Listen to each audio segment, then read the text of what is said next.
भारतीय जनता पार्टीच्या सातपूर मंडळाची बैठक आनंदोली येथे संपन्न। भाजपचे नाशिक शहराध्यक्ष श्री सुनील केदार आणि भाजपचे नेते महेश हिरे, श्री नाना शिलेदार यांचे मार्गदर्शन।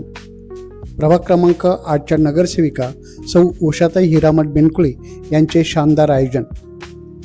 भारतीय जनता पार्टीच्या सातपूर मंडळाची मासिक बैठक आनंदोली येथील बेनकुळे नगर येथे संपन्न झाली।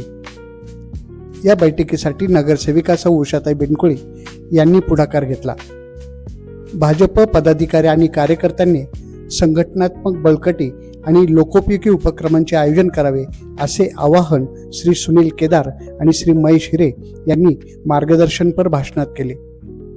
यावेळी भाजप नेते नाना शिलेदार, पदाधिकारी रामहरी संभेराव, सातपूर मंडल अध्यक्ष गौरव बोडके, नगरसेवक विश्वासप्पा नागरे, नगरसेविका सौ माधुरीताई बोलकर, नगरसेवक आणि प्रभाग सभापती श्री समाधान देवरे, नगरसेविका सौ कविताताई लोखंडे तसेच ज्येष्ठ नेते श्रुत भीमराव पाटील कडलक, गोविंद बोरसे, भगवान काकड, हिराबन बेनकुळे, शरद बेनकुळे, निलेश जोशी, प्रवीण पाटील, निलेश गायकवाड, अशोक जाधव, अशोक काळे, नारायण जाधव, रवींद्र जोशी, माणिकराव गायकर, दशरथ लोखंडे, गौरव घोलप, दत्ता पाटील, दीपक आरोटे, हेमंत नागरे, कैलास आचारी, गौरव मौले, रवींद्र उगले, शुभम चिखले, नंदू शेवरे, रतन लहांगे, सुरेंद्र राजपूत, अशोक कडलक, प्रवीण अहिरे, धनंजय लहांगे, अरुण पवार, मंगला खोटरे, अहिल्या डोंगरे, कविता पवार आणि भाजप पदाधिकारी व कार्यकर्ते मोठ्या संख्येने उपस्थित होते।